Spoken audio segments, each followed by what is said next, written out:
ఢిల్లీ ముఖ్యమంత్రి అరవింద్ కేజ్రీవాల్ తన పదవికి రాజీనామా చేయబోతున్నారు. ఇక ఢిల్లీకి కొత్త ముఖ్యమంత్రిని ఎన్నుకోబోతోంది ఆప్. పార్టీకి చీఫ్ గా ఉండి ముఖ్యమంత్రిగా ఇన్నేళ్లు కొనసాగిన కేజ్రీవాల్ ఇప్పుడు ఆ పదవి నుంచి తప్పుకోనుండడంతో తర్వాతి సీఎం ఎవరు కాబోతున్నారు అనే అంశం దేశ రాజధానితో పాటు దేశవ్యాప్తంగా ఆసక్తికరంగా మారింది. కేజ్రీవాల్ స్థానంలోకి వచ్చే వారసుడు ఎవరు అనేది చాలా కీలకంగా మారింది. లిక్కర్ కేసులో అరెస్ట్ అయి దాదాపు 6 నెలలు తిహార్ జైల్లో ఉన్నారు కేజ్రీవాల్.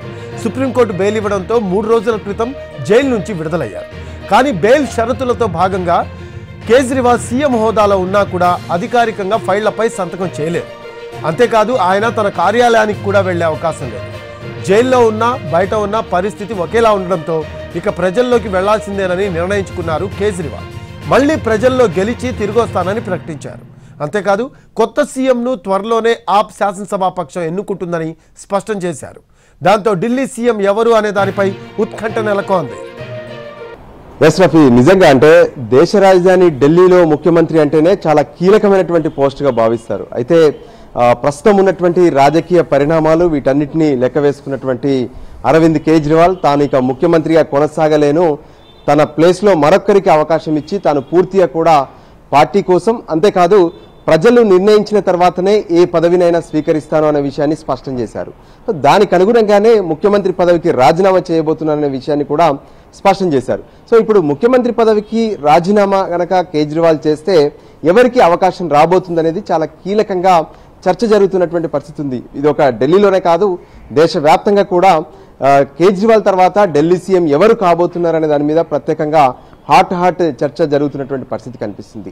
ఈ నేపథ్యంలో ఇంతకీ అంటే ఒకవైపు రాజీనామా చేస్తానంటూనే మరోపక్క మహారాష్ట్రతో జరిగేటటువంటి ఎన్నికలతో పాటు ఢిల్లీ ఎన్నికలను నవంబర్లోనే నిర్వహించాలనే ఒక డిమాండ్ను కూడా కేజ్రీవాల్ తెరపైకి తీసుకొస్తున్నారు. వాస్తవానికి ఏదైతే ఢిల్లీ ఎన్నికల షెడ్యూల్ను కనుక చూస్తే వచ్చే ఏడాది ఫిబ్రవరిలో ఢిల్లీ అసెంబ్లీకి ఎన్నికలు జరగాలి. సో ఈ 6 నెలల కంటే ముందే ఎన్నికల పరిస్థితి ఎలా ఉండబోతుంది అనేది కూడా చాలా కీలకంగా మారుతున్నటువంటి పరిస్థితి కనిపిస్తుంది. ఎందుకంటే కేజ్రీవాల్ ముందస్తు ఎన్నికలకు వెళ్లాలనే ఆలోచన కనిపిస్తుంది. మరోపక్క ఏదైతే తన ప్లేస్లో మరొకరికి అవకాశం ఇవ్వాలనే ఆలోచనతో కూడా కనిపిస్తున్నారు. దీనికి సంబంధించి పార్టీలో కూడా విభిన్నమైనటువంటి చర్చలు జరుగుతూనే ఉన్నాయి. వాస్తవానికి ప్రస్తుతం ఢిల్లీ అసెంబ్లీలో 60 మంది ఎమ్మెల్యేలు ఆమ్ ఆద్మీ పార్టీకి ఉన్నారు. కొంతమంది పార్టీ మారుతున్నటువంటి పరిస్థితులు కావచ్చు, కొంతమంది వెళ్ళిపోతారనేటువంటి చర్చలు జరిగాయి. కానీ ఎవరు కూడా పార్టీ మారినటువంటి పరిస్థితి ఉంది. ఈ 6 నెలల పాటు కేజ్రీవాల్ జైల్లో ఉన్నప్పటికీ కూడా పార్టీ ఎక్కడా కూడా డిస్టర్బ్ కాలేదు. సో ఇది క్షేత్రస్థాయిలో పరిస్థితి ఎలా ఉంది ఏంటి దీన్ని మొత్తం కూడా సెట్ చేసుకోవాలనే ఆలోచనతో కేజ్రీవాల్ కనిపిస్తున్నారు. అందుకే ప్రజల్లోకి వెళ్లి మళ్ళీ గెలిచొచ్చాకే ఈ ఢిల్లీ పగ్గాలు చేపట్టాలనే ఆలోచనతో కేజ్రీవాల్ కనిపిస్తున్నారు. మరి ఈలోగా ఎవరికి ఈ ఛాన్స్ ఇవ్వబోతున్నారు? ఈ రోజు సాయంత్రం ప్రత్యేకంగా కేజ్రీవాల్ నివాసంలో ఏదైతే Aam Aadmi Party political affairs committee సమావేశం జరగబోతుంది. ఈ సమావేశంలో ముఖ్యమంత్రి అభ్యర్థుల పైన చర్చ జరిగే అవకాశం కూడా కనిపిస్తుంది. ఆ తర్వాత 1-2 రోజుల్లో శాసనసభాపక్షం కూడా సమావేశం నిర్వహిస్తారు.